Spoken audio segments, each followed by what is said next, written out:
So the gaming industry is twice the size of the TV and music industry combined. Wow. It's a huge industry, but we just don't treat it like it is.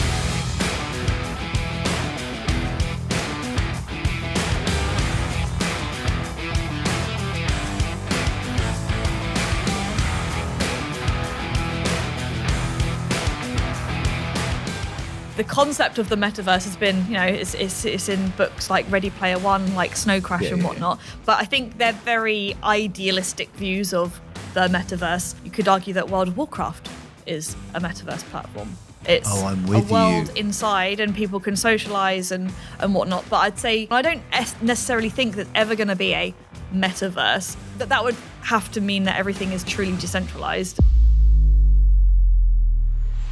For me, as my experience as a female in games, is just that realization of not realizing that this is an industry that I can work in until later. Through the whole process of building a business, I feel like I've had to work almost twice as hard as some of my male counterparts. We'll be doing a pitch and the questions get directed to Mike.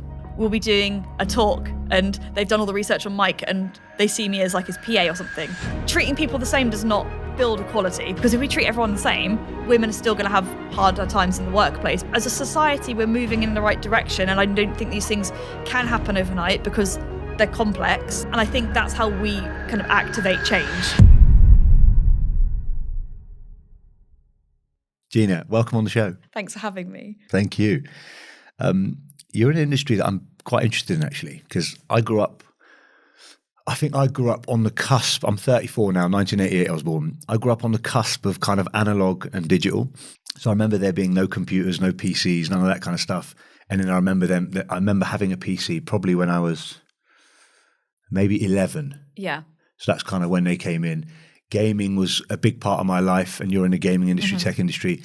Gaming was a big part of my life when I was younger, but PlayStation, Master System. So now with like Metaverse and how far it's developed, I just wanted to explore that industry because I know you're doing some amazing things in there. Yeah, it feels like we're kind of like on a roller coaster and it's just like not stopping. I was kind of 1994, I was born, but I was definitely kind of, I remember, I don't remember a time before before computers, but I remember the kind of acceleration of tech and just there always being like a new console coming out. And I used to consume Pokemon, like I went through like stocks. It was just insane.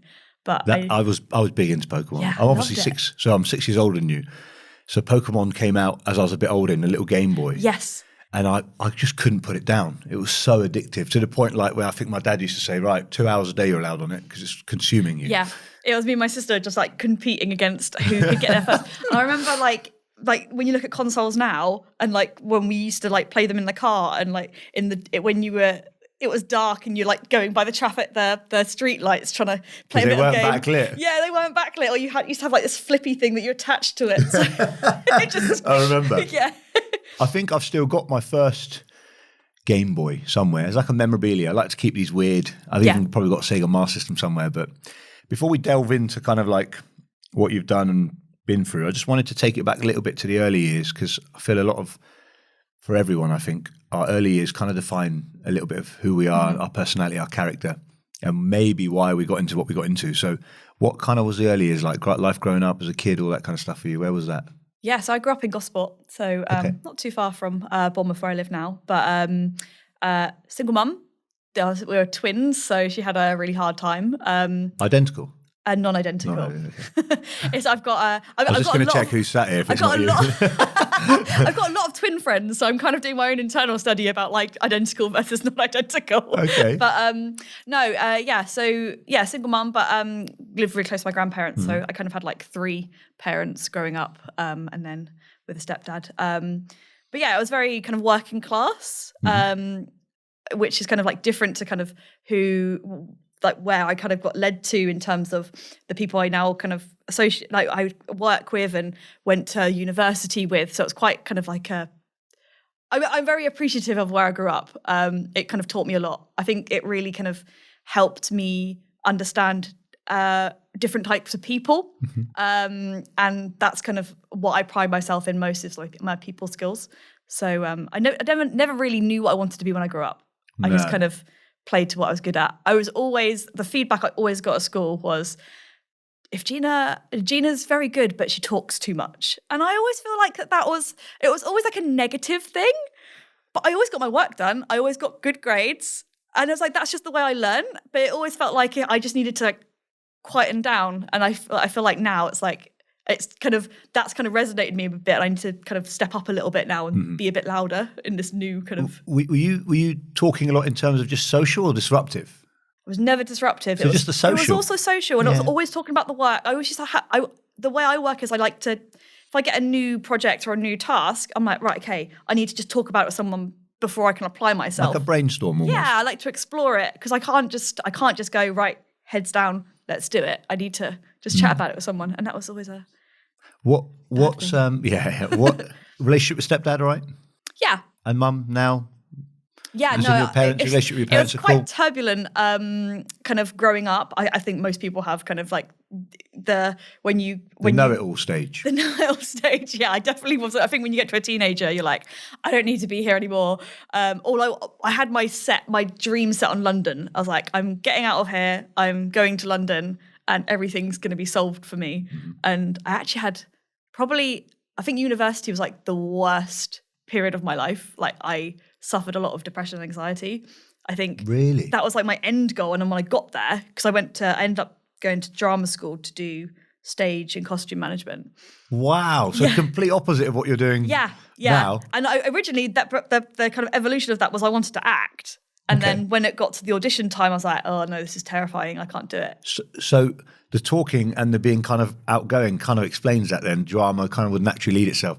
But you said you froze up then when you actually went to... Yeah. I know, right? I was like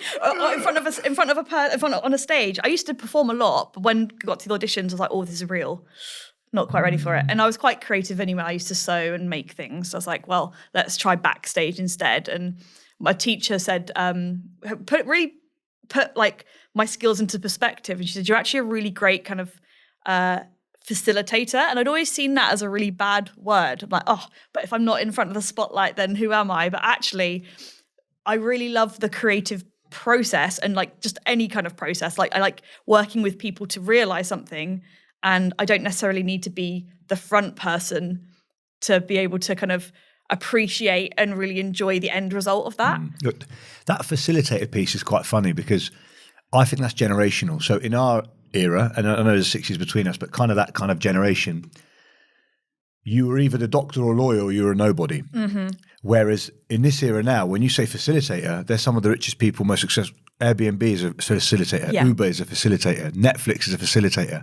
They're middlemen now, right? Yeah. So actually people want to be that kind of middleman now or middle person. It's changed so much. Yeah. In those days, you were either at the front or no one remembered the person sewing the clothes in the back. Right, yeah. But I feel like now we have a more deeper appreciation when we watch something of how much work goes into it. I don't know whether that's me because I'm in the events industry or whether that's socially... No, I think it's definitely I think also it's just a lot more accessible, right? To see those people working. I suppose with socials and internet. Yeah, and I think growing up, especially going to school, the careers that were like immediately available to us were, you know, like police officer, doctor, like the people who you Lawyer, see. Yeah, they're the people that you see, or a teacher, right? It was like, oh, if you study this, you can what, teach it? I don't know. Like, what do you do with, in my head, I was like, what do I do in maths? What, teach it? Like, I didn't know what to do with those things. So I was always kind of just finding things that I enjoyed. And I think that's something I really appreciate with my mum. My mum never ever pressured me to do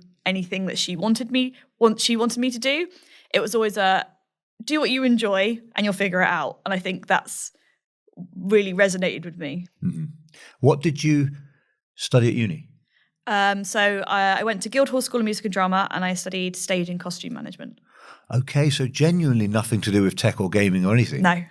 Wow, I thought maybe you flipped between then and studied it at university. No, I didn't even realise the games industry was a place I could work until until I met my partner. Wow. Okay, so you've studied that. You've come out of university. Did you then try and pursue the drama stuff? I went straight into working in TV, theatre and film. I worked on Strictly Come Dancing. Did you? That was like... wicked. Once I realised that I wanted to work in costume, I was like, I'm going to work on Strictly because it was like our bonding experience. That would have been quite new then as well, that show, no? No, it was 2015, so it was like... Okay, fine, yeah. Yeah. But yeah, it was like the one show that me, my mum, and my nan came together and like watched, and I was like, if I can get on it. I always set these like goals. If I get there, I've kind of done it. Yeah. And then when I did it, it was like the best and worst job I've ever had. Really? It was so stressful. I was also, I came in, there's just such hierarchy in that industry. So I was a costume trainee, so I was literally the bottom of the bottom. And like the department treated me very well, but I think some of the talent tried to... That hierarchy, did it matter that you were female? Did you notice any of that? No, because the whole costume department was female. Okay.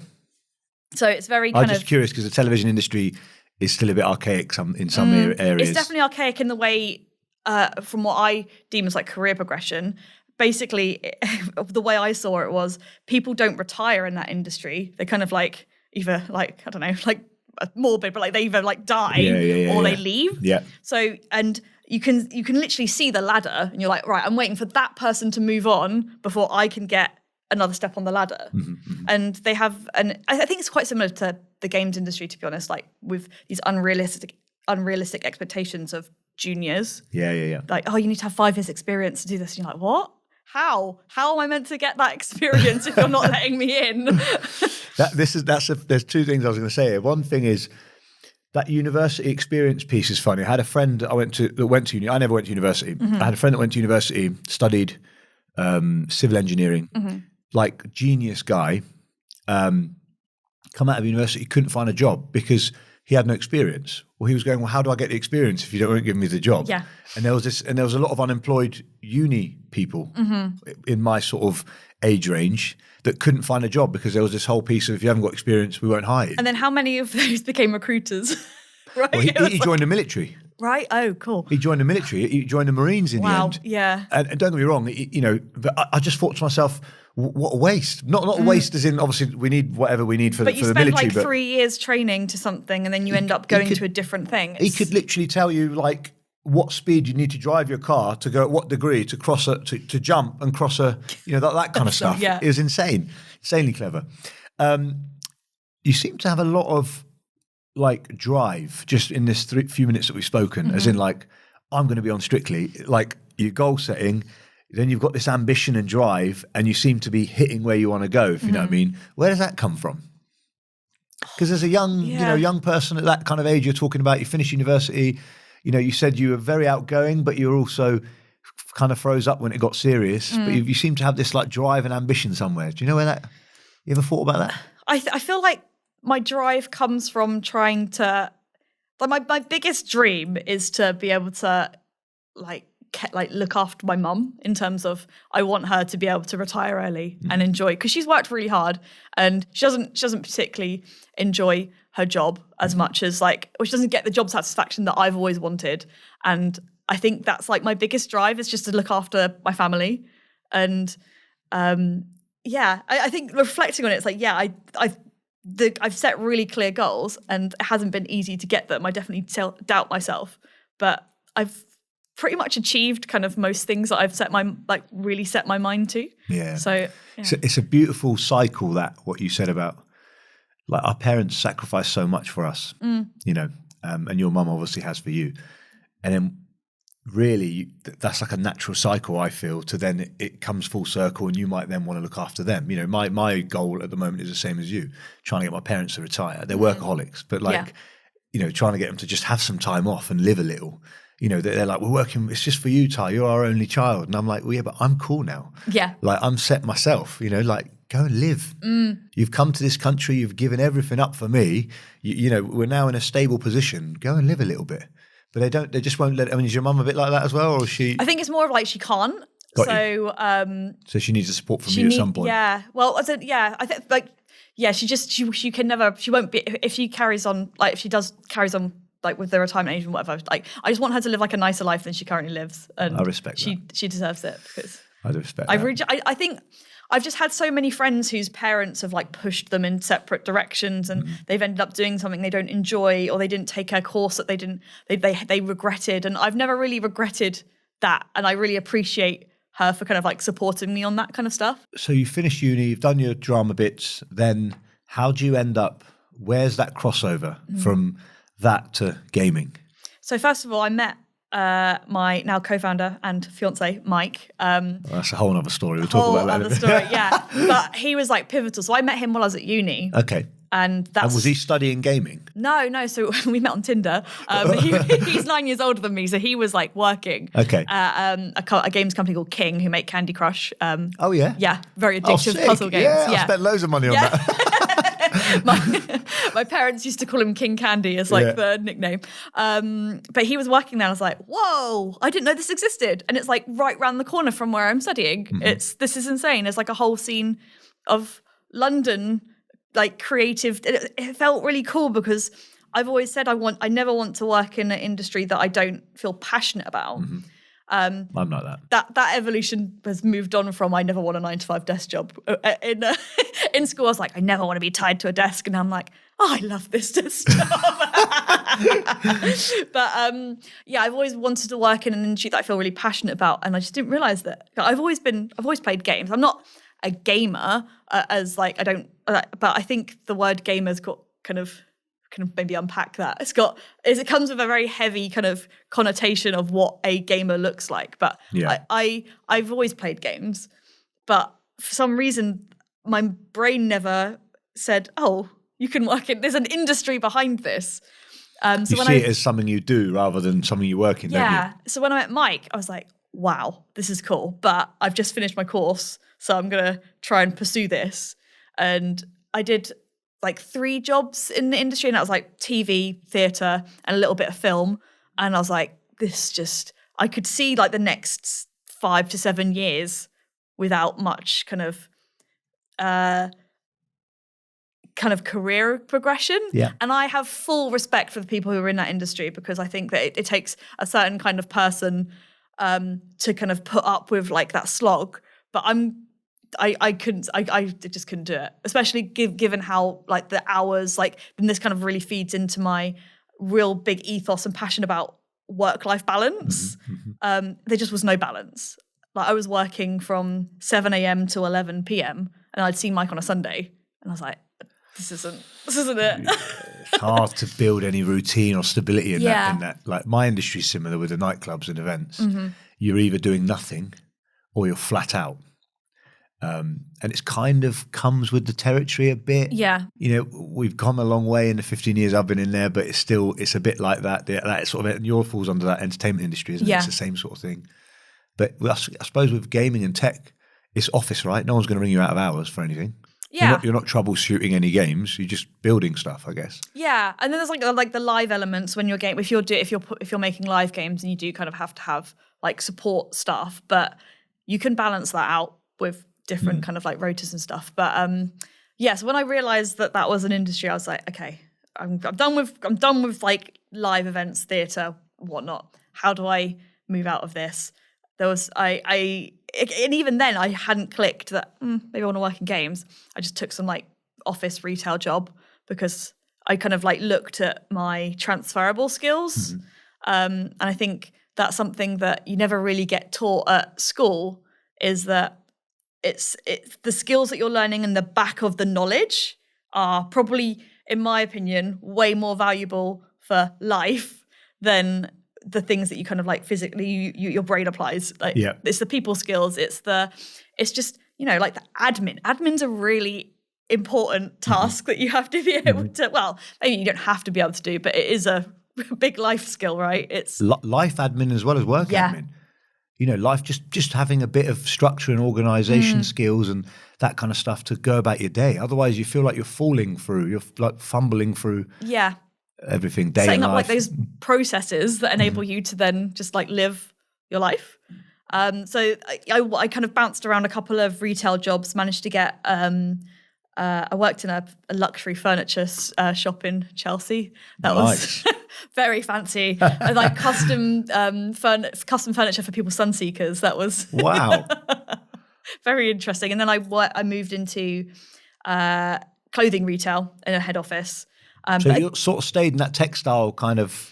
Well, yeah, I was like, if I can't make costumes, then maybe I'll like fashion. And it still wasn't quite like hitting it for me.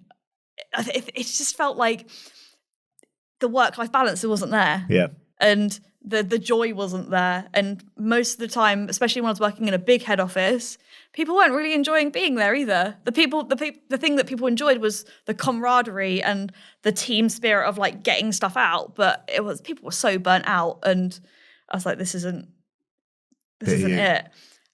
So then I said to Mike, right, okay, I think I want to get into this game thing that you're doing. Yeah.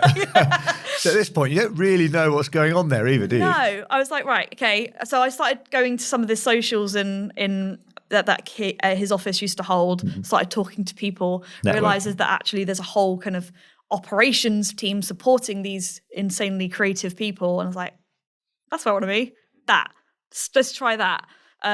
Applied for loads of things, didn't get them because I didn't have games experience. Again, it's like, but I can do this job. But I applied for a role which was like a operations coordinator, and at that point my title was a retail operations coordinator. Okay.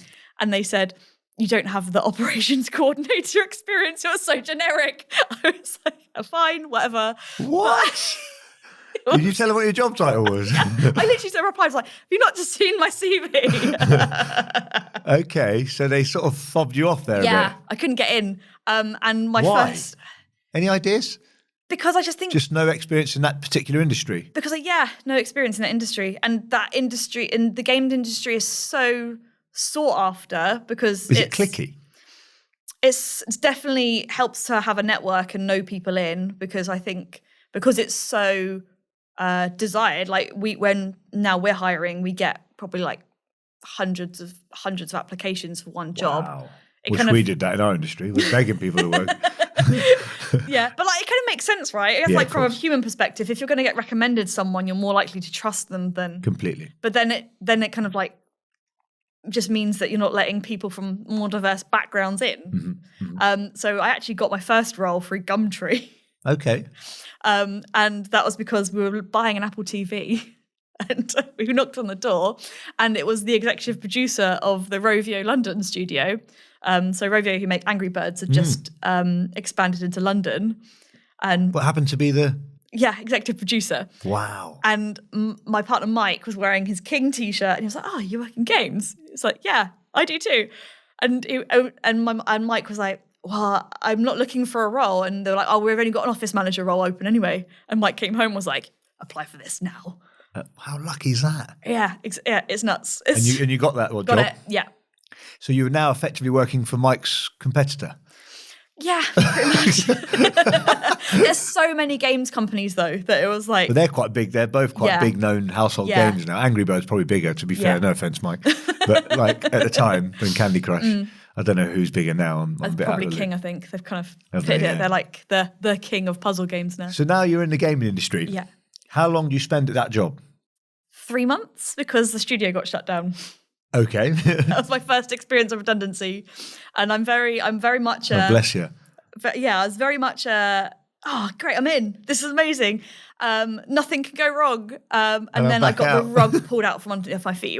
I was shell-shocked, I think, just from that experience. Like, what? This is a massive company I work for. How did you deal with that? Did that do anything to your head, or were you quite strong in the sense that... No, I broke. Okay. I literally was probably crying for a week. I don't necessarily think it was just about the job itself. It was just I've never experienced that before, and I always just thought that jobs were secure. It's like a double whammy for you, isn't it? You've got into a new thing, then you've experienced 2 new things in one go. Yeah. Well, so what do you do then when you're obviously you're upset for a few weeks? You've not been put off gaming though, right? You've gone back in. Because the minute we got made redundant, the whole and the news broke, the whole gaming community surrounded us and was like, let's interview you. Let's review your CV. We've got jobs here. I've never seen that before in any other industry. That is interesting. Like, because it happens so much in games. So people waiting in the wings to sort of find new people part of their team. I think it's just because the gaming industry, like the people who have been there for like longer than 15 years have probably gone through 2 or 3 redundancies themselves. And they're now leading companies. They're like, we get it. Like, these are good people. The studio shutting down is never normally a reflection of the people who work there. Mm-hmm. It's normally a reflection of, I don't know, like the wider business strategy or the economic climate. So I was like, this is incredible. Like, I thought I was back to square one, having to fight my way back in again. But actually, I had 3 or 4 interviews lined up with different studios. Wow. Yeah. So straight back in? Straight back in. Into same sort of role? Yeah. Office. It was an office/operations manager role for a new... no, they weren't a new studio, but they'd just been acquired by Warner Media. Okay. So it was Big Pixel Studios. There were 4 of them. Another big dog in the industry, yeah. 4 of them. And I was the 5th person in. I was like, this is great. I really like getting in from the ground up and like helping shape things. And they were looking to scale to like 40 people in the next year. And I just love roles where I can sink my teeth into lots of things. I just say yes to things. I'm like problem solver. You like problem solving? Yeah. So how do you go from that second job to setting up Talewind? Another redundancy. Another redundancy, mainly. But Mike and I kind of been talking about, like, Mike's always been really entrepreneurial, and I would never have previously classed myself as an entrepreneur. I've always been traditionally, I've always thought of myself as I'll go into these businesses, I'll work with like the business leaders and facilitate and whatnot. I've never really thought that I would have the skills to create something of my own. But Mike and I have always kind of been batting around game ideas and things, and we've always been like, we want to start up our own company. But I guess you just kind of need that push into the unknown to be like, well, what's the worst that can happen? Like, I don't have a job again. That's happened to me twice now. So just get another one. Some resilience by you, though. Fair play. Have that twice in a space of a year? Yeah. No, it was like, almost 2 years. Yeah. But it still felt wrong. Yeah. I was kicking myself like that I didn't see it, because I think once you kind of see the signs of redundancy or things happening, you're like, oh yeah, I can spot it. But I was literally, I even had, Warner Media even gave us kind of like redundancy training. And I was like... And you still didn't clock it? I was like, yeah, this is just for a future eventuality if it ever happens. And then the next week, they were like, yeah, no, we're shutting you down and you have to manage it. And I was like, oh, this makes sense now. That's so funny.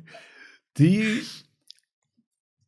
have you experienced anything where it's like being a female in the tech industry?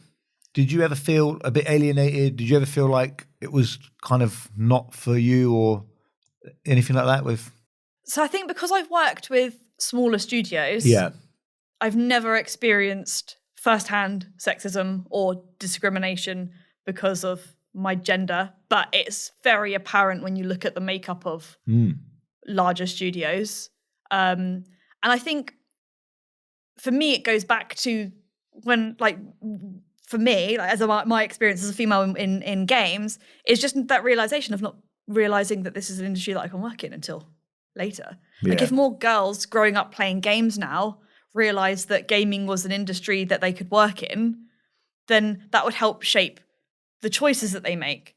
So I get it. So you're kind of, it's not necessarily that it's a male-dominated industry. It's the fact that maybe a lot of females are not thinking that they could get a job there, or they know that it exists, or know they could work in it. The stereotype of what is traditionally a female activity or a girl's activity and what is traditionally a boy's activity. Which is a social construct. It's not real anyway, is it? Yeah, no, it isn't real. We've programmed it from a young age. And actually, it's pretty much 50-50 gender split of who plays games now. Like, really? Yeah. You got that data, obviously. Yeah. That's interesting. So, like, there's a massive audience that is currly, in my opinion, underserved. What games are females playing? Just out of interest. They're underserved because... There isn't enough of... There isn't enough. I mean, I know a lot of people who play, like, the traditional AAA games, but I also know, like, a lot of my friends, like the cozier kind of... Like, for example, the Zelda Breath of the Wild had that really kind of great balance of... There is some combat, but it's mainly puzzles and you can explore the world. So it's like... a mixture of both, but I think there just isn't enough content out there for, especially made by like big studios, studios, because I just think that it's inherently, I think people make games that they enjoy.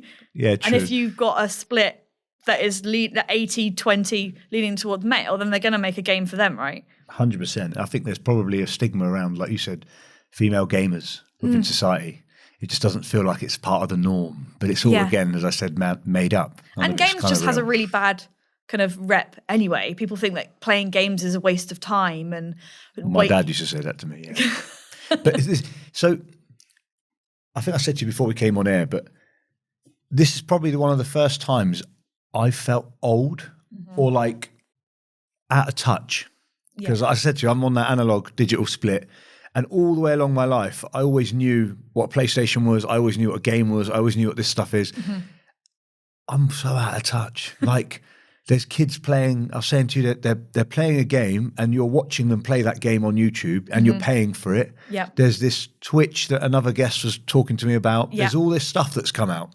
And I haven't got a clue what any of it is. So for the first time in my life, I feel like probably what my dad felt like. I'm just so out of touch. Like what gaming, when you say gaming to me now, all I can think of is a PlayStation. But when you say you guys create games or you make games, you're not talking about those type of games, are you? No, we make games for a platform called Roblox. Okay. Which is a Metaverse platform. Use the M word there. Okay, we'll delve into that in a minute. Which is basically, if I'm going to describe it, it's like Netflix, but for games. So there's all this user-generated content. Right. The user face looks pretty similar, right? You log on and you see hundreds and hundreds and hundreds of games on there. And they've all got their little icons and little names. And you just click on it and it takes you to a game. It's like it's a platform for user-generated experiences. Takes you to a game that for you to play or watch? To play. To play. So it's all kind of, engaging experiences. Interesting. But what attracted us to the platform was the kind of community-driven element. So Roblox don't make any of their own games. All of the games on that platform are made by the community. They're made by self-taught developers with the tools that Roblox have provided. They're made by professional studios like us. I see what you mean when you say it's like Netflix. So they're just a facilitator. Yeah. They're the platform that you'd go on to.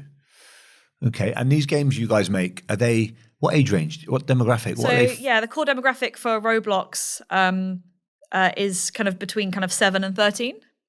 Okay. So it's fitting that niche that, especially with social, the kind of key driver for the platform is it's social. So it's how I describe it is it's a extension of the playground. So kids are, when we used to get home from school, we used to go on MSN. Yeah. Right? This is love MSN. Yeah, but that's just like a chat. It's just, and maybe you'd create groups, but it was pretty linear, right? Yeah. So what's amazing about Roblox and these kind of metaverse platforms now is that kids are extending the games they're playing from the role-playing games they're playing on the playground. Like maybe they're playing doctors and I was like nurses, but that's a really kind of no, I get it. Cops and robbers, whatever it might be. Yeah. And there's experiences in Roblox where they can role play there, but they're chatting and they're kind of building different skills than we were. Maybe after just nudging each other on MSN and sending stickers. I just have to admit now on air that I was one of them idiots that nudged you until your computer froze. We're just shaking. Yeah. And then the computer froze and you had to restart it.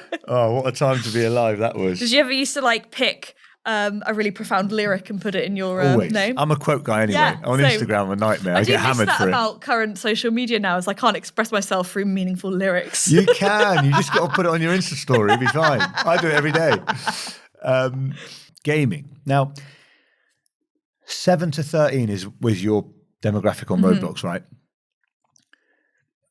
You talked about it's kind of bringing the playground into the game, into your home. Now, what's your thoughts on that? Obviously, you're not a parent yet, are you? No. I'm not a parent either, but we grew up playing. Yeah.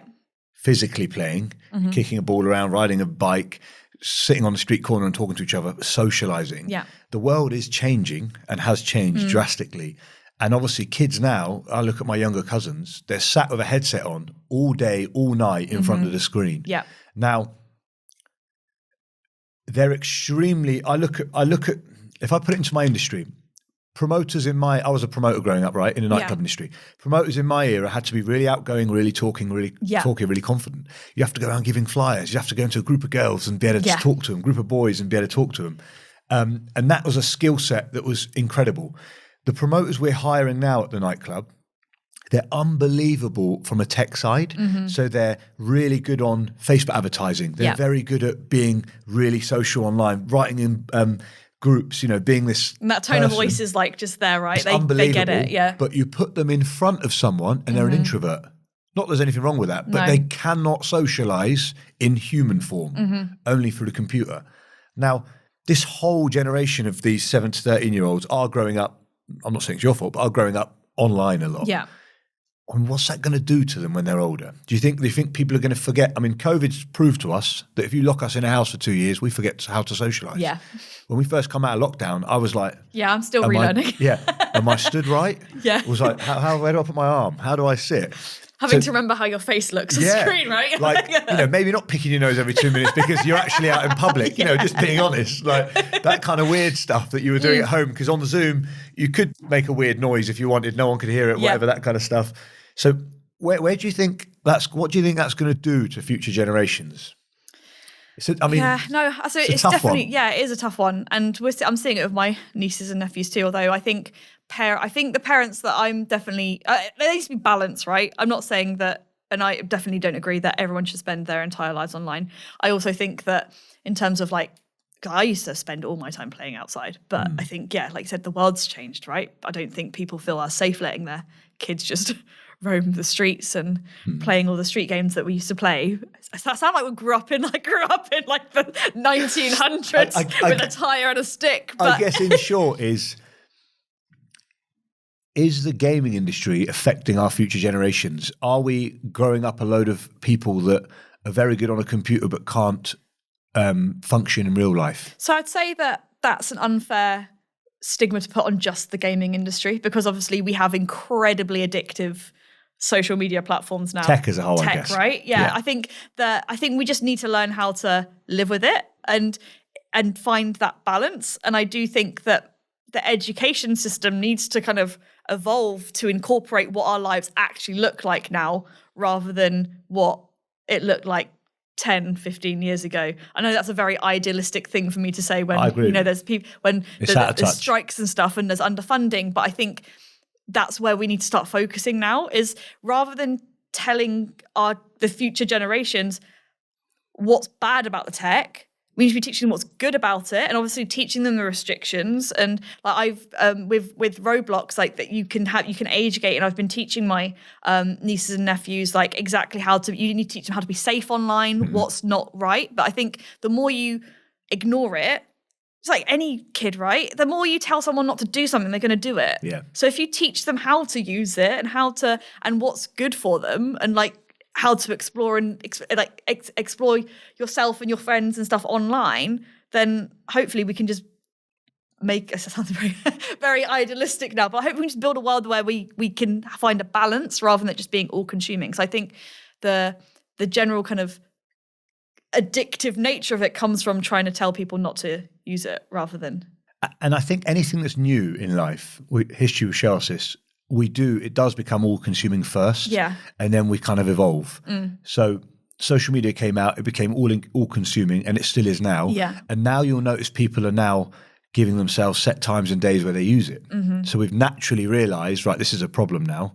I'm kind of going through that myself at the moment. Like, I'm addicted to this shit. Like, I'm on it all the time. I'm like this. I've had to put like those the time limits on apps now. It's been a wonder. It's so great. So gaming's gone from the odd thing you pick up on a PlayStation where you can kind of live in this universe now, and I think it might be a bit rough for the next half a decade or decade, and then it should come back round so people go, right, okay, that's cool, but I now need to be able to use that as a tool rather than it kind of use me. Because this is a great stat, by the way. So the gaming industry is twice the size of the TV and music industry combined. Wow. But TV and music. Yeah, but it doesn't feel like it, does it? Not at all. For me, it still feels like 5% of people are gaming. Yeah.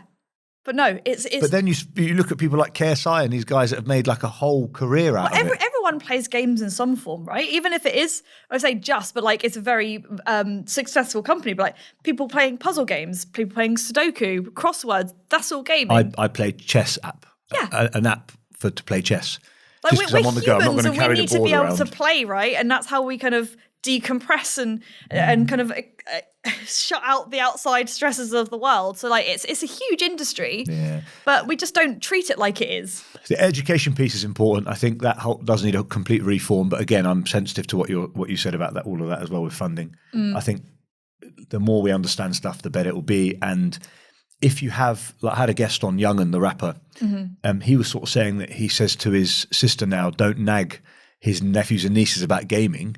Just maybe if that's the career they want to go down, you know, he said, I'll buy them a microphone, I'll buy them a headset, I'll buy them a, you know, whatever, and they can then learn and maybe monetize it, you know, so actually do something you love doing and earn from it. Yeah. Because isn't that the best quote that we get told every day? Find a job you love doing, you never work a day in your life. Exactly. So actually, if they're doing it and they're actually pretty good at something, why would we not immerse them more deeply into it? Yeah. They can make a and future out of it. And I think just exploring different routes into it, right? Because it's not just game making. No.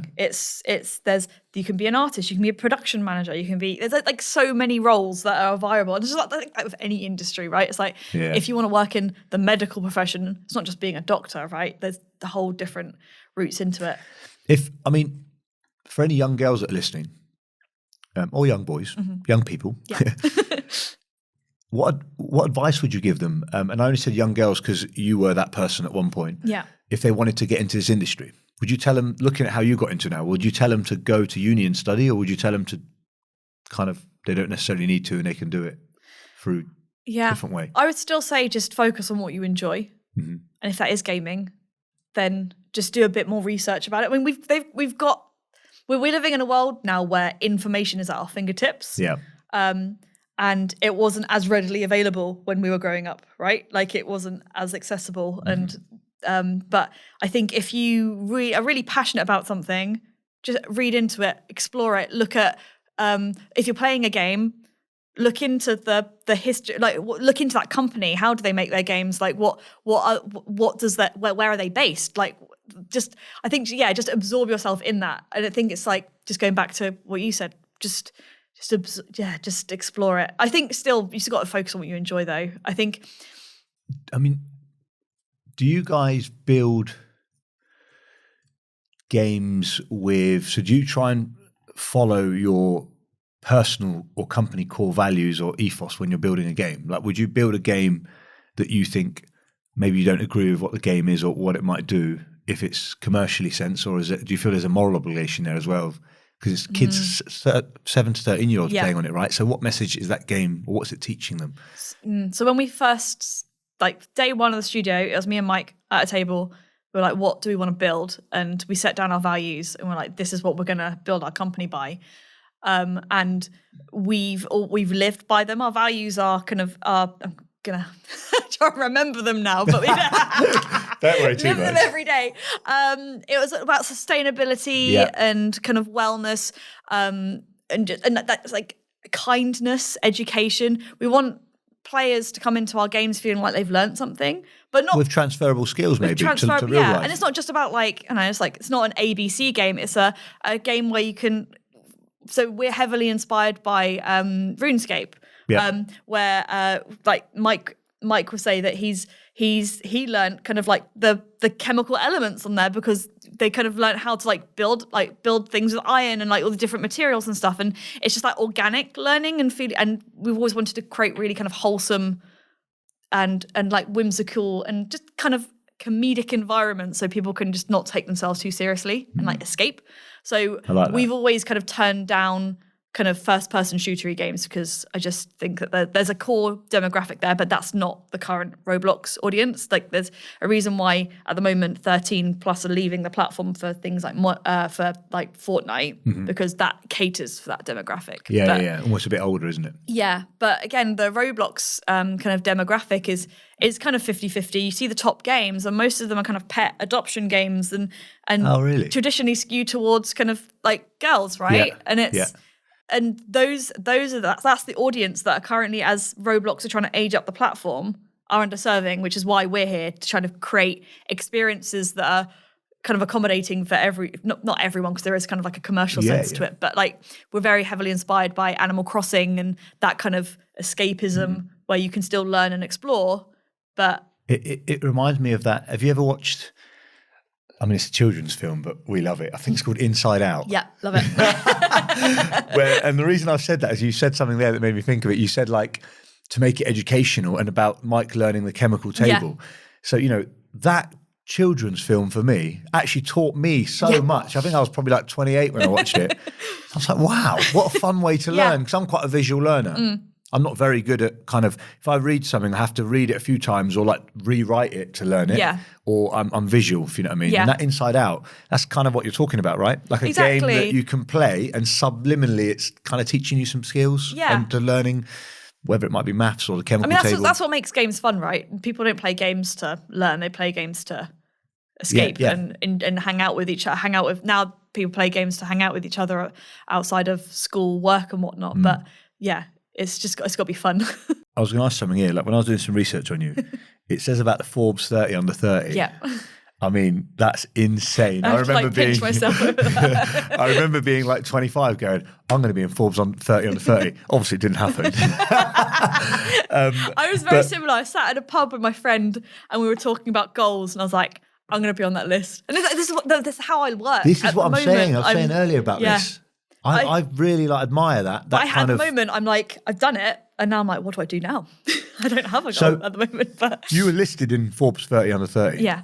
I mean, how did that feel? How does that even come about? So this is the thing, right? I want to preface this. That I've always been very motivated by recognition. And I feel like sometimes people, it's got a bit of a stigma about like, the validation piece. That validation piece, it's got like a stigma against it. But it's like, if that's what drives you, then you need to find ways in which, and to healthily kind of engage that. If you're motivated by recognition, then you need to find ways in which you can get that. But these lists, so I've also been listed as kind of the 100 most influential women in games and 30. I've got that, gamesindustry.biz, 100 most influential women in UK games. Yeah. Wow.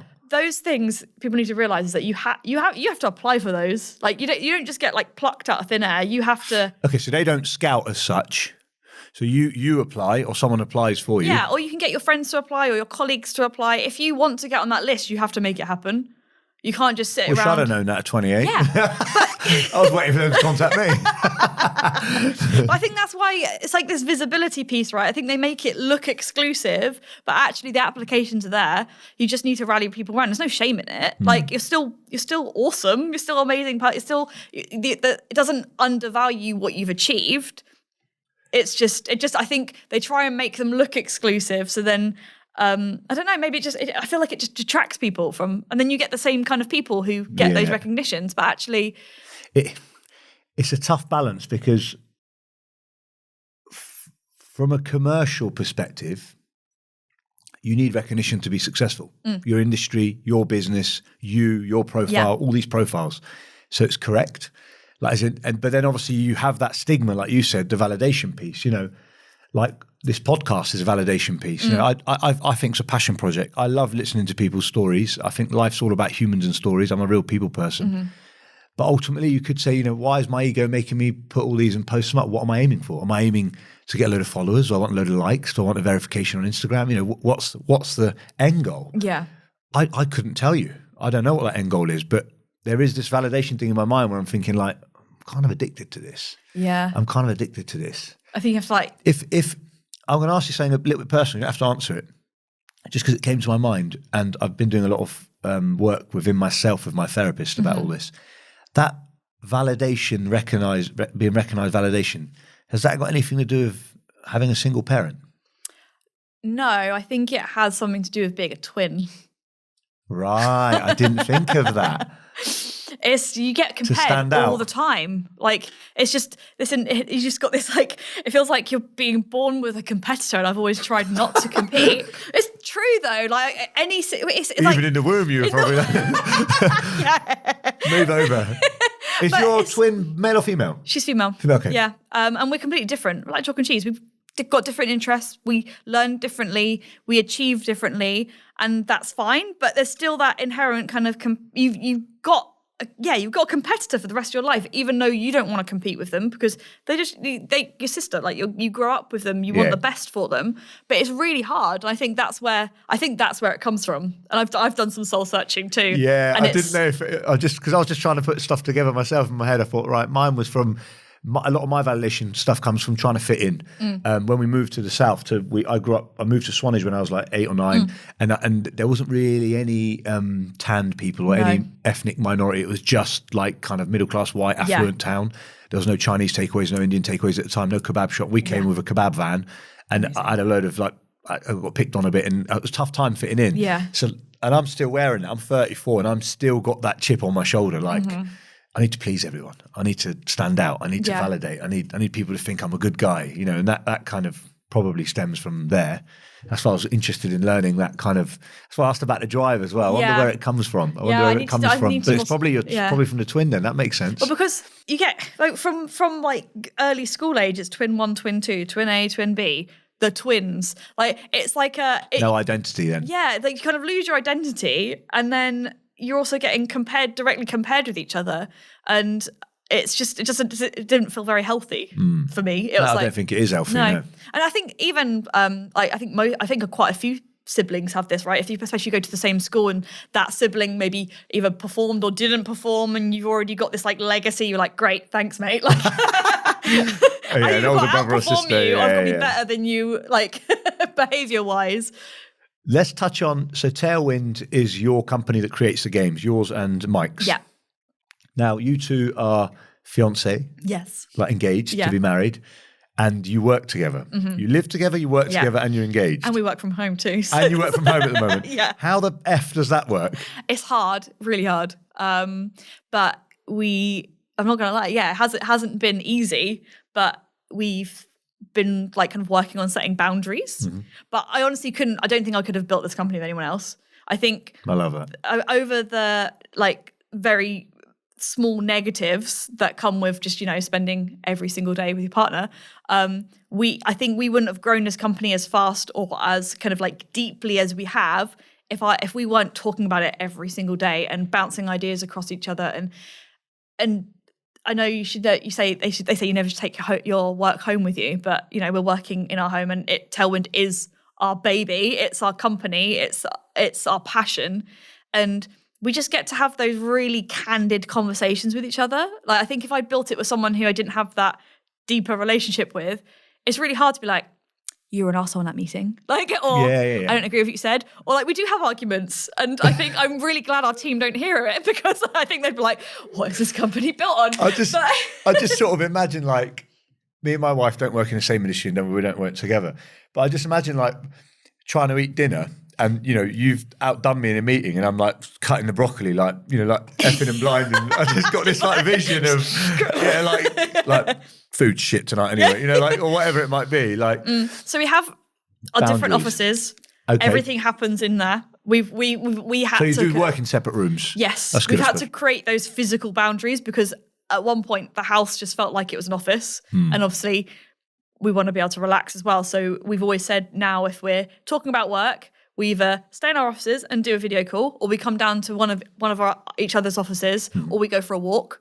But it doesn't happen in the kitchen, doesn't happen in the dining room, doesn't happen in the living room or the bedroom. It's that that's how we can be Mike and Gina outside of Talewind. Yeah. And when we're like business, it's happening in there, because otherwise it just becomes too blurred, and we were just working 24/7. End of last year, I was like so close to burnout that I was just like, I don't know if we can do this anymore. And we were kind of having like difficult conversations about kind of, is it worth it? But I think we've been practicing setting those boundaries, and like, it feels really silly, but it was working.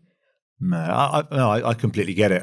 Again, I'll refer back to Claudia, my wife, is when she was working from home, when we were both weren't allowed out, that's one thing. But when we were allowed out after the COVID thing, I was pretty fortunate that I could go and have meetings, go and sit in a coffee shop, but her work didn't allow any of them back in the office, right? Yeah. So she's now, and your home, my home for me is like my castle. It's like my escape. When I go home, me and Claudia are home, that's like our escape. The world doesn't matter to me once I'm at home.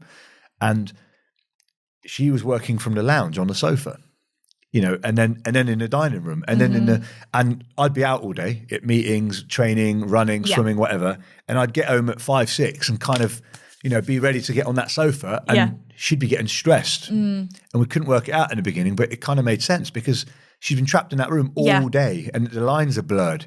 Is it work? Is it home? Is it? So it was difficult for her as well. Yeah, I think working from home is definitely like, so we do it for a kind of a cost perspective for the business. Offices are expensive, but also it enabled us to kind of cast a net across the whole of the UK. So traditionally gaming's had kind of these hubs in the UK. So there's like Manchester, Leamington Spa, London, Brighton. And you kind of had to move to those places to get in.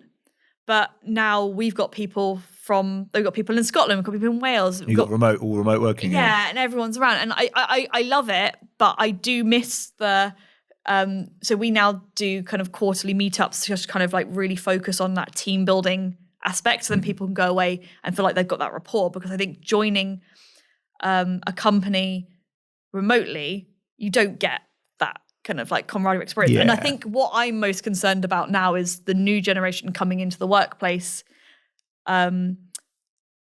especially now as like remote working is kind of like becoming more available. But I don't know how that translates when we're going back to like that interpersonal, those people skills. But I think we're slowly losing that. And I think that's what I'm worried about now, is that they're not getting the same opportunities to kind of flex those people muscles that we had working in those environments. I don't have the answer for it, but it's just so interesting to see how that's going to evolve. I've actually never thought of that, but you're right, because if you look at the jobs being advertised now, 90% of them says you can work remotely, work from home. You only need 1 day a week in the office.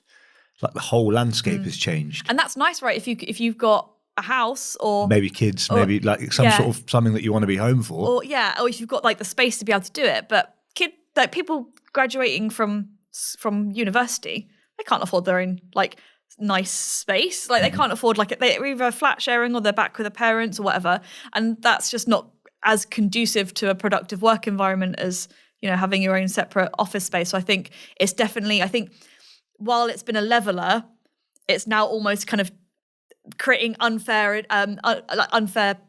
disadvantages to people coming into the workplace now. So I feel like there's a really complicated balance that we need to try and grasp now to give people equal opportunities.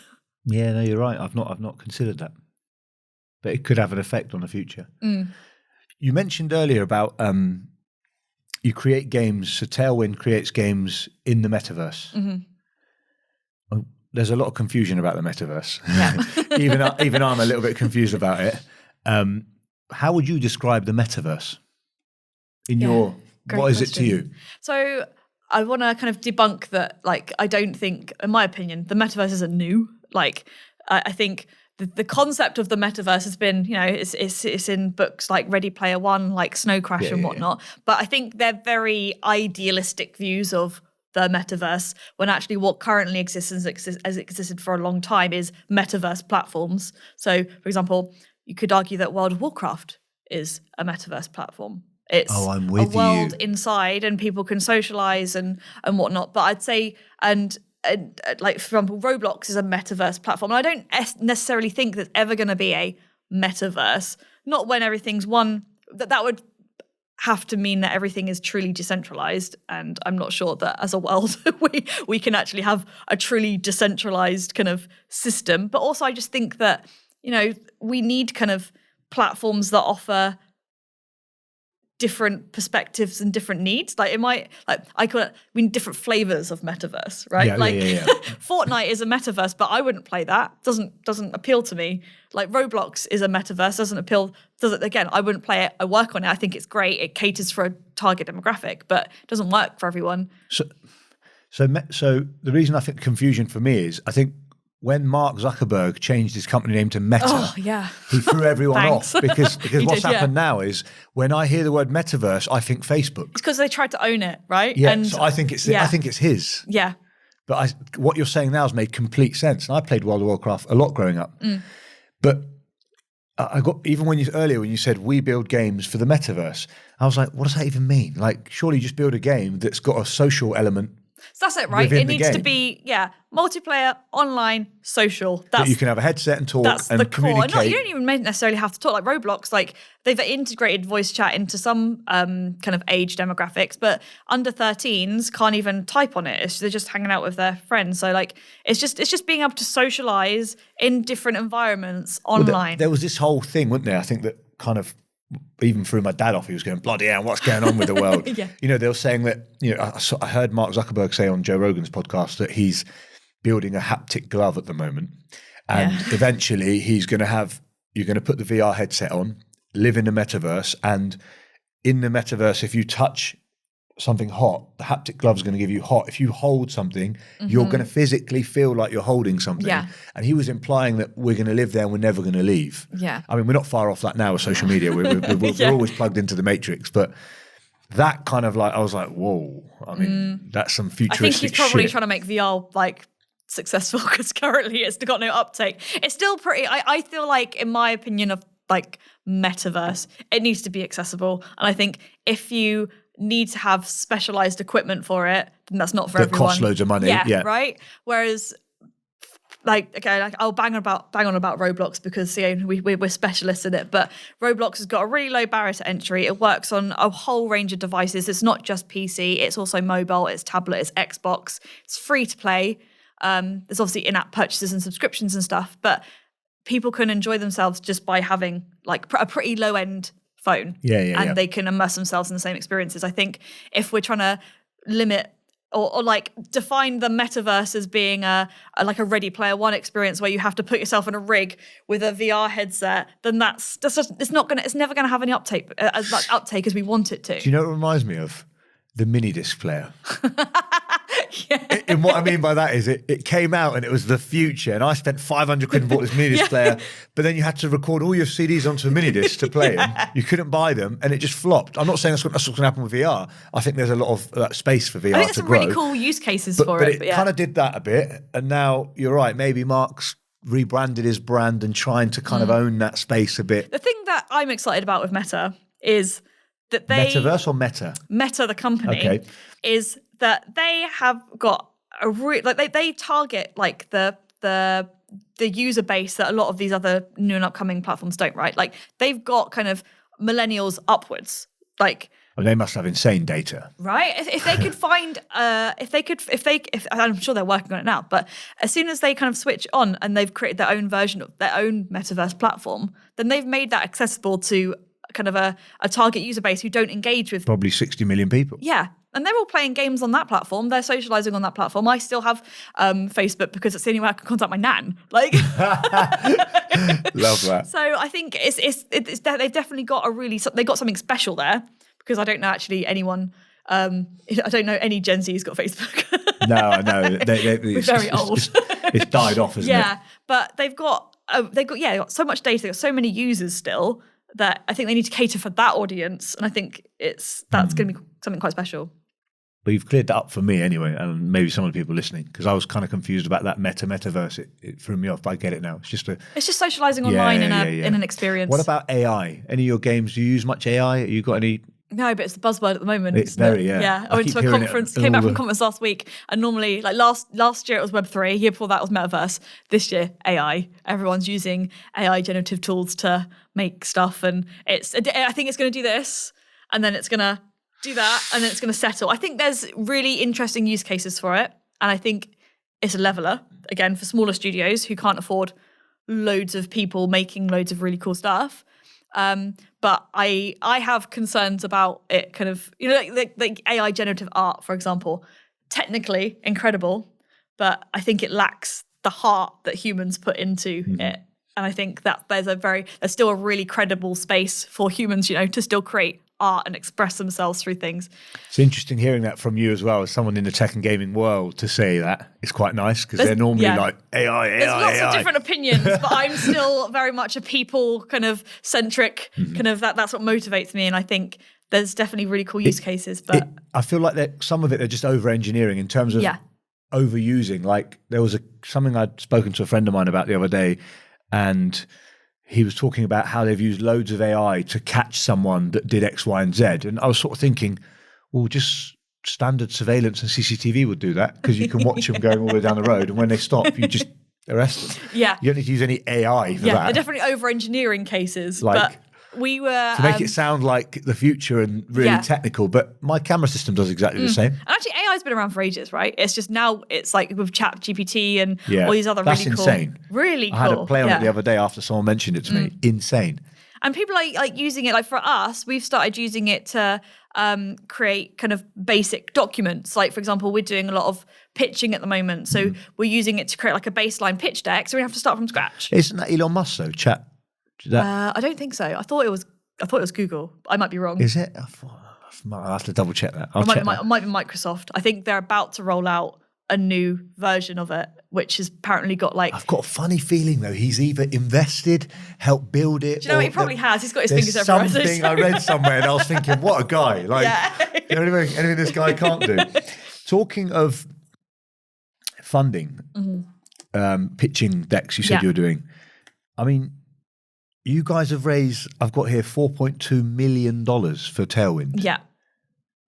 I mean, wow. How'd you raise that? It was, really impressive. Is that one first round? That was 2 rounds. So our first round was an angel round, which was just like individual investors putting in some of their kind of their own kind of money into it. Really appreciative using the schemes to get some tax so some really great investment schemes in the UK at the moment, which makes building a startup really attractive for investors. Yeah. So that's the first round was $800K dollars, and then we did a follow. Why is it in dollars, by the way? Is that because the gaming industry's in dollars? Standardized currency that everyone works in. Okay. It was kind of strange though, because most of the angels were in the UK. So. I mean, I've got it on my research as dollars, and it said dollars on all the articles, and I was thinking, I've just got a converter on my spreadsheet. And then we raised a follow-on at 3.25. I will say though that we raised beginning of 2021, where everyone... Yeah, was that round 1, round 2? Both rounds. Okay. So the first round was beginning, then the second round was middle, and we were in a massive bubble. Everyone was spending money because some people made money out of COVID, and there were loads of exits in the industry, and just there was a lot of capital flying around, and the word metaverse was the hot word. Huge, yeah. And we've always tried to kind of position ourselves as like I said, sustainability runs to our core, and that came down to like our valuation and what we were trying to raise and the business we were building. We definitely definitely didn't start Talewind because we're like, metaverse is hot, let's raise some money and then we'll figure out what the business is. We've always been we're making games for these platforms. But I knew nothing about fundraising before I started this company. Real quick one before we touch on that. Do you think being a couple helped or hindered? So we thought it was going to hinder. I thought it would. So I thought some people were like, oh no, I don't want to get into their domestics. What if they have a divorce? Yeah. Who owns the company? How does that go? But because Mike and I are individual shareholders anyway, so that kind of like got rid of dismisses that. But we've also just pitched it as a positive. It's like, look, if you want people to be working for your money, we're going to be working like nonstop. We're talking about this business. Like the reason why we can accelerate this growth so fast is because when people sign off at 6:30, 7, we're still talking about it. And we can make decisions quickly because we're able to have those conversations. Like there's a constant narrative and line of dialogue that's happening in our household because passion, I guess. Well. I mean, I've done a little bit of raising over the years. Nothing like that. Maybe a few $100,000 for this, few $100,000 for that. And never really had to kind of do the decks maybe as in depth as you have because I've a friend of a friend, I got a mate that will put into that kind of vibe. So like talk me through pitching to investors. How does that kind of go? So you do this document on you chat whatever you're using. No, it was like a Google Slides deck. Like just a couple, we had 10 to 15 slides. I think it's really important there's like a narrative behind your deck, right? It has to start with like who you are, what's your positioning in the market? Like, why are you, what USP? What opportunity are you chasing? What problem are you solving? What are you doing better than, what can you do better that no one else can't? And then everything else just kind of like follows from there. Then some projections, financial projections? Less so in kind of startup growth market. I suppose it's a finger in the air jobby a bit, isn't it? Yeah. We're kind of not at that stage yet. I mean, we're kind of in that kind of really kind of tough now we're in that tough position where the bubbles burst. A lot of people fundraising is really hard. I think the reason why us as a lot of game startups have to raise capital before they just make a game. It's because making games are expensive and you need good people on board. So that's why we went that route. I know a lot of other people kind of like bootstrap it, but we decided to take on capital because we wanted that injection to be able to hire some really great people to build some really cool things. Yes. So in that deck though, you've got, so there's no much financial projection. There's about ethos and your goals and your aims. Did you have to put anything about what game you might want to? Yeah, so we had a product. We had a product idea, and we got some funding from Roblox on their accelerator program. Okay. So they paid us for 3 months to make a prototype, and then we used that prototype to as a springboard to get that initial 800K. And is it like, I mean, does it cost that much to make a game? And if it does, is it? Because it's not like a traditional thing of where you're buying something and selling it, right? So is it just time? Is it just loads of developers and loads of time? A really long time to make games. Really? Especially on the platform that we were competing with. So our ethos was this Roblox platform, incredible. It's got like 800 million daily active users. Like, wow. Yeah, it's huge. Isn't that as big as social media, isn't it? I'm not sure. I don't know. Million. I should probably get that comparison. But it's insane. I'm sure it sounds more than like Instagram users, but I could be completely out with the numbers. And a lot of the content that was currently, when we were back in 2021, was targeted. It was either made by developers growing up on the platform, or like developers like who had kind of come together to form studios. None of them had traditional games backgrounds or knew how to kind of like monetize as well as mobile games or games that are made by larger studios. Got you. So we were like, let's assemble this kick-ass team of industry veterans. We're going to come in. We're going to we established kind of like our proposition in the market, and we think that we can do these things a little bit better than everyone else on the platform. So that was kind of like our USP. I like that. And to be able to build that, we said we need to engage the right people, and obviously those people needed to be paid. And do you predominantly your software engineers or game engineers? I don't know what they're called in your industry. Game developers. Yeah. There you go. There's a correct terminology. I learned that. Are they UK or are they global? No, we're entirely based in the UK at the moment. Wow. So doesn't that cost 10 times as much as well anyway? Or is that a myth? It depends if you're going to it's target cheaper to in build the an US. app in India then? No, oh, yeah, absolutely. But I would say there's like some kind of like ethical kind of reason so about why you would fall back into like your sustainability thing? Yeah, we wanted to create a UK-based company. One, there's a lot of incentives to create a business in the UK.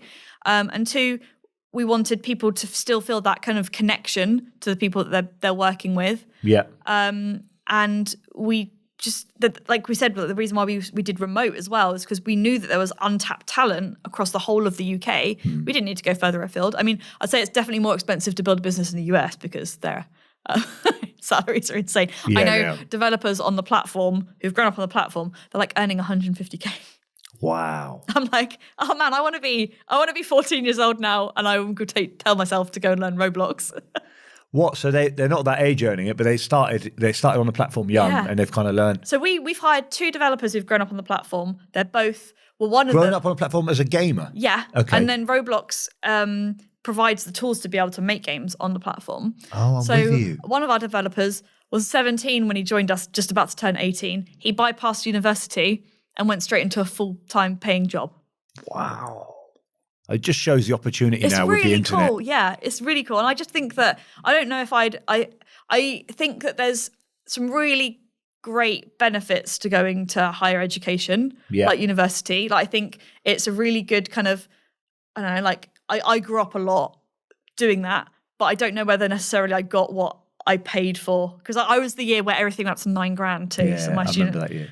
It stung. I don't think it affected us because students weren't partying as hard. Yeah, because they actually had to learn and pass their course, and I don't think I got the value from the actual course. I'd say I valued the softer skills. I don't hate when they call it soft skills, right? Because they're not. They're hard skills. Yeah, they're very hard. Those skills I value more than what I actually got from the course. University, like I've never been, right? So I'm speaking at it just from an outsider looking in. Obviously, if you're training to be like a lawyer, a doctor or something like that, it's different. But I think it's more of a life lesson, isn't it? Yeah. Living away from home, learning how to make your money last. Yeah. What you can eat and kind of, like get away with. Yeah, Sort of partying, setting yourself boundaries. Like these things are probably invaluable that you learn from university. Yeah. That I might not have learned because I didn't go to university. But the coursing, like you've just said, you feel those softer skills, you've probably learned better and more applicable to real life than what your actual course taught you. I mean, if you were going to give advice to young entrepreneurs now, like you that have kind of finished university, did one thing, want to do something else, would you necessarily tell them to go back and restudy or just kind of learn? Depends what you want to do, I guess. But yeah, I definitely, there's, like I said, there's so much content out there now for people to be able to self-educate rather than having to take out YouTube. Like it's just like there's like the internet is at your fingertips and there's like just so much stuff you can learn that I wouldn't necessarily saddle myself with more debt to do, because I also think that if you can sell the skills in which you've already gained from doing those years at university, you can get a job and then you can learn on the side. I think I wouldn't recommend.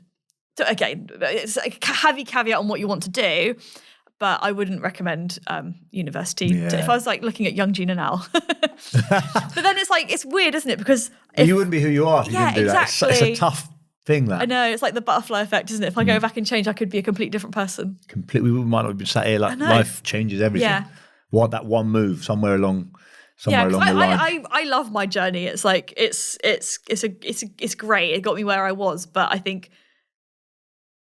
Yeah, it's hard, isn't it? It's powerful to hear you say that, though, that you love the journey, because most people, when you said in the beginning, I'm a goal setter, I was actually going to say, like, surely the journey is more important than the destination, but you've just said it then. So if you actually enjoy that process, probably one of the reasons why you might be happy, you might be successful, you might be content in life, not just you in general, to just appreciating what you're doing right now. I think that's what I'm trying to learn now, because I don't have a what I call a big, hairy, audacious goal anymore at the moment. Oh, really? Okay. Not at the moment, not personally. Like, since I got like the 30 under 30, that was like I've done it.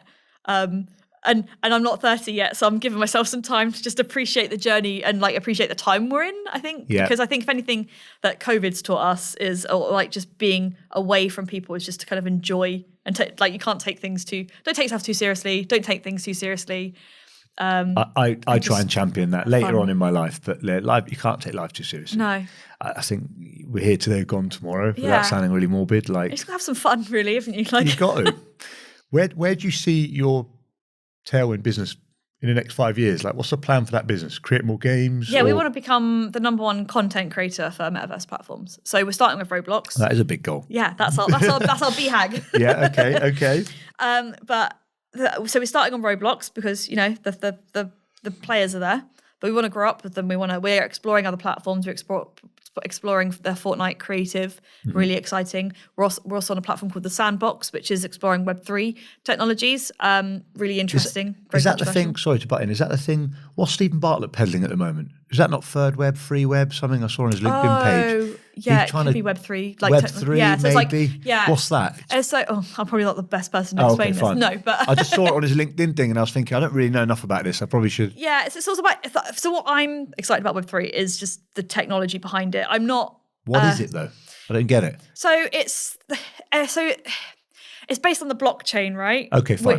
Which at the moment, it's full of Ponzinomics. It's full of get quick rich schemes, which is not what I think it's eventually going to be. It's all about interoperability. So what's really exciting about games? Good word. You've been swallowing a thesaurus today, have you? Yeah, slept on one last night. I might need to translate some of these to people. But interoperability is what I'm really excited about, which is basically like it's in games.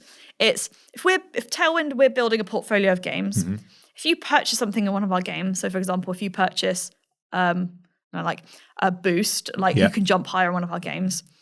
If you go into one of our other games, you could take that purchase, but it might mean something else. So for example, in Breezy Bay, you can double jump.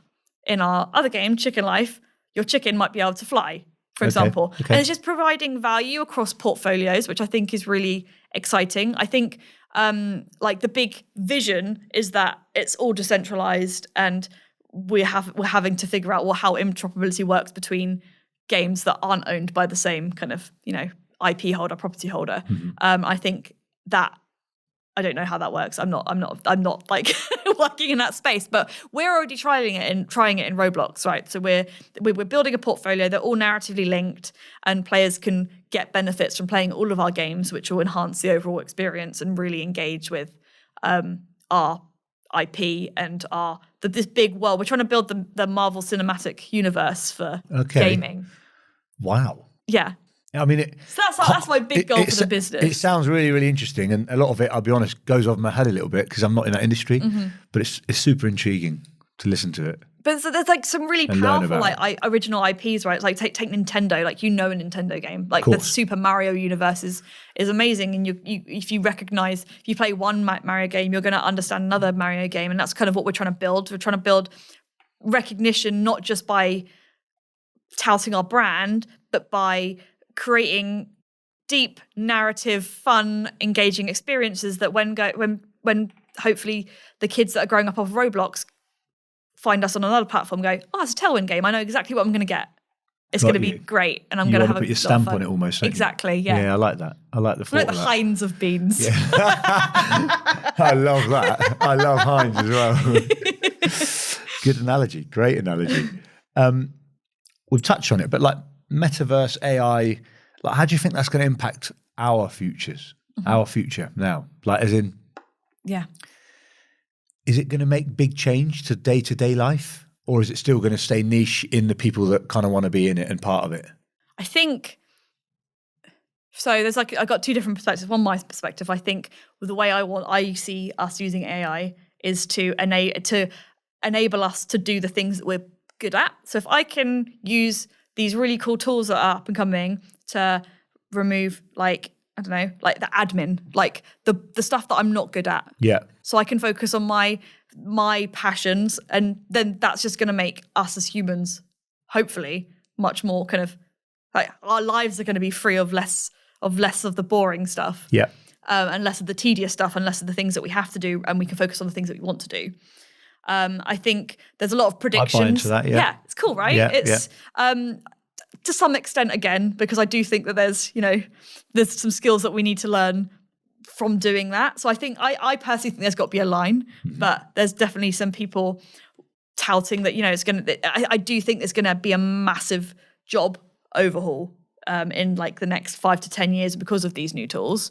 And really? So some jobs being cut, no, not needed anymore, but maybe new jobs being created. Yeah. So I think it's going to be a net gain, but there's going to be loss in between. And we just need to be in a position where we know what those new jobs are, and we're providing the adequate training for people to reskill, rather than new people coming in and the people that aren't skilled up being thrown to the wayside.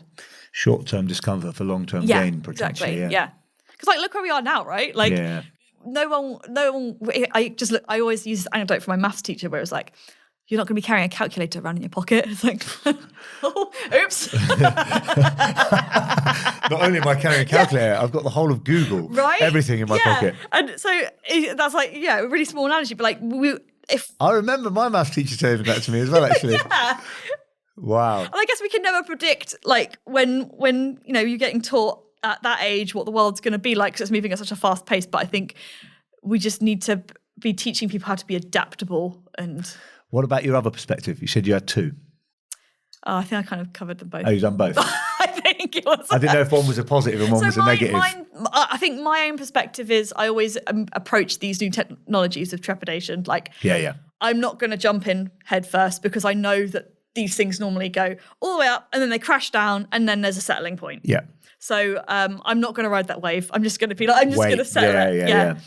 Because also I know that it's terrifying a lot of people too. We have artists on our team who are absolutely terrified of their work being used and their jobs being lost. And I hate that. Big thing within the social kind of life of people worried about losing jobs, I guess. That's probably the biggest fear. And they're incredibly talented, and we've always said that we value their art. We value their work. We value their passion. That's the reason why we brought them on.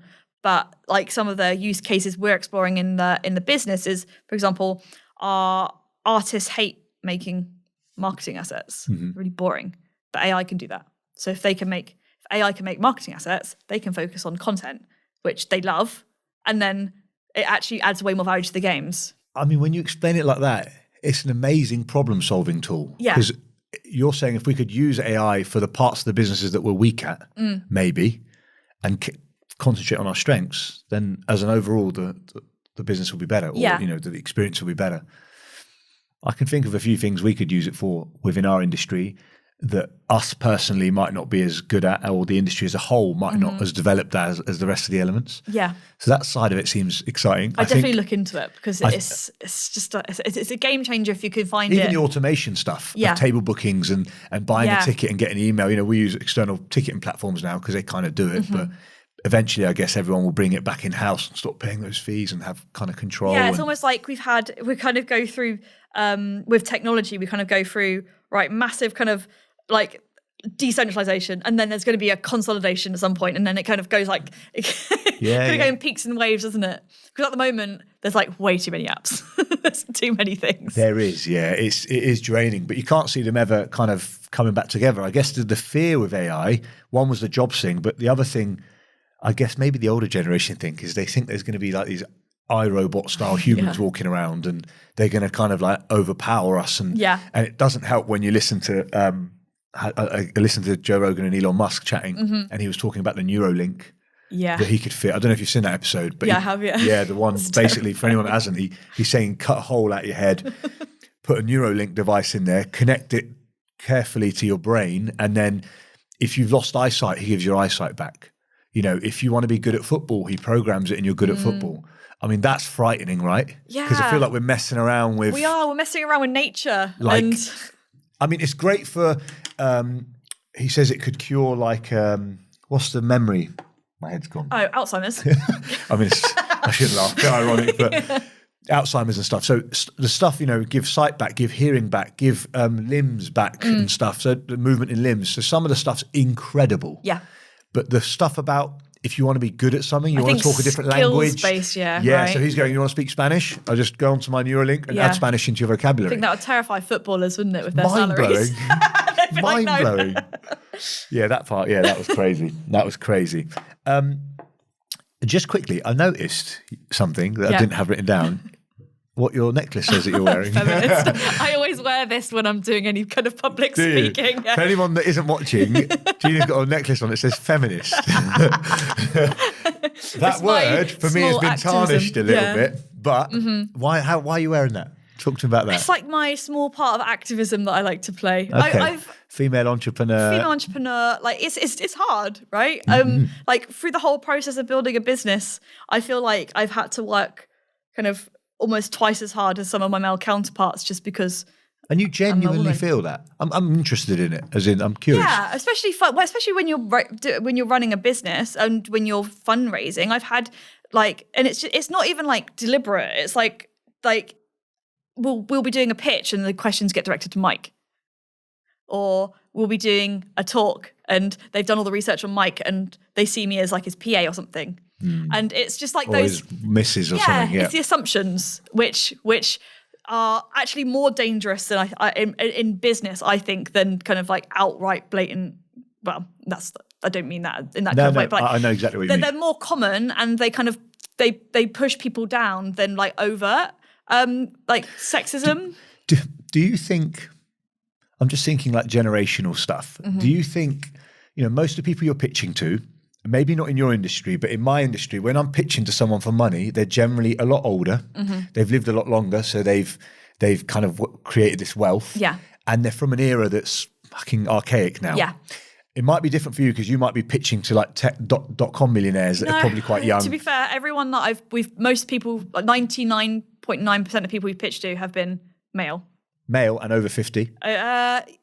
It's a bit younger in games because I think people make their money a bit earlier. So what I was trying to understand is, do you think some of these people are doing it with malice? I never think people do it with malice. So yes, I'm saying so they're doing it almost like they're programmed to be like that. Yeah, it's like a subconscious thing, which I think is actually more dangerous than people doing it with malice. I think if people do it with malice, you can and you know where you stand. You know where you stand with them. But I think because that deep programming. Yeah, and then when it doesn't happen, when it's like subconscious and you notice it, you're like, is it me? Did I say something wrong? No, surely not. Like, I feel like I've proved my worth in this meeting. I'm fighting hard for like to answer these questions and to get this pitch across the line. But it makes you don't really know where you stand with it. It's harder. Yeah, it is harder. And how do we change that? Does that start from school, in your opinion? Yeah, From very early programming, from Hollywood films, because all of this is shaping. Like, you generally watch a film and you generally see a male and female. You see a dad and a mum. You see a mum taking on, bringing up the family and looking after the home, which obviously is an incredible task as well, a hard one. By any dad that's listening that's probably had to do that is not easy. And then so we're subliminally programmed with these kind of like old traditions, I guess. Yeah. I mean, how does that change? When can we change that from real young age, you think? I think we just need to start normalizing and like I think the arts are doing that incredibly well now. I don't know if you've been watching The Last of Us, for example. Yeah, Last of Us. Yeah. Did you watch Last Night's I've only watched the first one. I won't spoil it, but it's very good. First one. And it's definitely I've seen people post about it this morning about Last Night's. But I think, it's where like using the platforms which we engage with on a daily basis to, and I say normalize, like it is normal. Like I work with some incredible people who have got incredible diverse backgrounds, which we've hired because we know that they're going to bring something different than like someone from maybe within the industry who had a more traditional career path. And it's definitely not like an easy like answer, but I think from my experience as well with like fundraising and entrepreneurship, it's a who you know, not what you know. And we need to make it more accessible. Fundraising is so kind of... But who you know, not what you know, isn't a gender thing, is it? It's a who you know, what you know. But I think, especially in the games industry, where you don't see a lot of women taking leadership roles because maybe, like, I don't know, they've decided to have children. And then the industry, especially in the big games companies, do a lot of crunch. It isn't conducive to, becoming a parent. People leave. You don't see a lot of women excel to those leadership roles, which then you see once they get to those leadership roles and they're like, oh wait, I can start my own thing. And then a lot of founders come through those routes. So it's almost like this one big ladder that we kind of need to kind of stop putting glass ceilings at different points to make it more inclusive. I just think like my own upbringing, I always try and compare it to kind of what I've seen, what I've done. I've got a funny background because I'm Turkish, Kurdish, Armenian and Sicilian. I moved to England when I was 2 from Turkey. So I grew up here. But I've grown up in the middle of a lot of different cultures. So I've grown up in England, at English school, as normal, very Western mentality. And from at home, my home life, I've been lucky. I have amazing parents, like very loving. But that kind of part of my family are slightly more traditional. Yeah.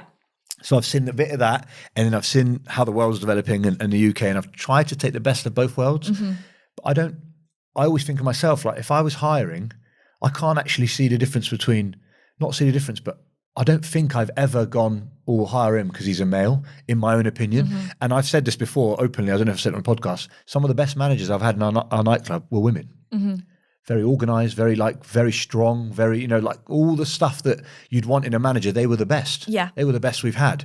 Which is weird for me to say because my industry generally people think is male dominated or male, kind of more male heavy. Yeah. Nightclubs, it's late night, it's drunk people, it's people trying to be plastic gangsters. There's a lot of like random people in there.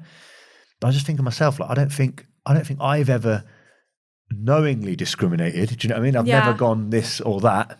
But it's like assessing the environment, isn't it? But I don't understand people that necessarily are doing that. I don't understand what they're gaining from that because if someone is better suited for the job, they should get it. They should get Absolutely, it. Yeah. They should get it. And don't get me wrong, sometimes that might have to be a male because of what the job entails. If for any, this is my if the job entails something that is going to require, if there's a really big, strong person and there's not a very big, strong person and the job is lifting all day, you're going to pick the big, strong person. That might not be the male, but that fits within those realms. Yeah. And I don't necessarily see anything wrong with that, but I think it's just making sure that you're setting yourself, like as a business, we've always tried to make sure that we're accessible, right? So for example, down to so for you, the word was more accessible than equal. Because I think there's this equality piece that's quite big at the moment. And I'm only curious because I saw you wear the necklace. Yeah. Otherwise, I wasn't even going to mention this. So I think being treated the same is different to equality, right? Because there's that image, right, where it's like the fence and the boxes, right? And it's like, I love I know the image. I know the image. It's like some people need more support to get to that equality, right? And treating people the same does not build equality, because if we treat everyone the same, like women are still going to have harder times in the workplace, because some workplaces just aren't that kind of inclusive to how, like, for example, like the menopause policies that they're trying to push through at the moment. Like half of it got debunked. It's great that we're talking about it, but that's been a massive it's been a massive problem for women, for older women in the workplace, because it's a physical and mental change that happens in our bodies. Completely. But we don't talk about it in the workplace, and then they get penalised for going off sick, and it's like, but I can't change that. So it's those things about, I think as a society we're moving in the right direction, and I don't think these things can happen overnight because they're complex. Yeah. And I think that's how we kind of activate change. I'm not saying that we need to just, I mean, I wish I did have a magic wand to be like, let's make it. But I also think we need to learn about it as a society as well. Of course. And I was going to say education, because the menopause piece, like, a lot of men don't have a fucking clue. No. About what it is, how it works. You know, I had a friend of mine on the podcast, I think episode 2, Marianne, who was the ex-CEO of Dorset Mind. And we delved into menopause with her, and it was like an education podcast for me. I walked away from it. I was like, Jesus, I can't believe you guys go through this shit. Yeah. Like, and there's me moaning that, you know, if my wife's being moody once a month, or, you know, a certain period of the time, and I'm like, oh, she's a bit snappy, but if I understand it, then I'm not going to take it as personal. Yeah.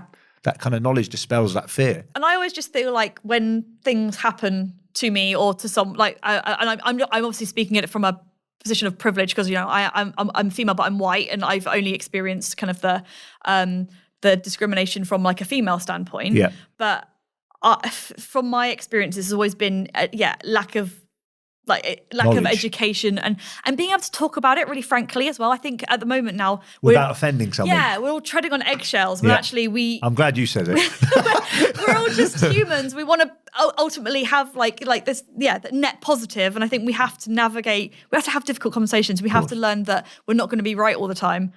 You know, like, if there's certain rules that people say, you know, you don't touch someone's hair if they're from this, you don't do this, you don't do that. But how do we know that?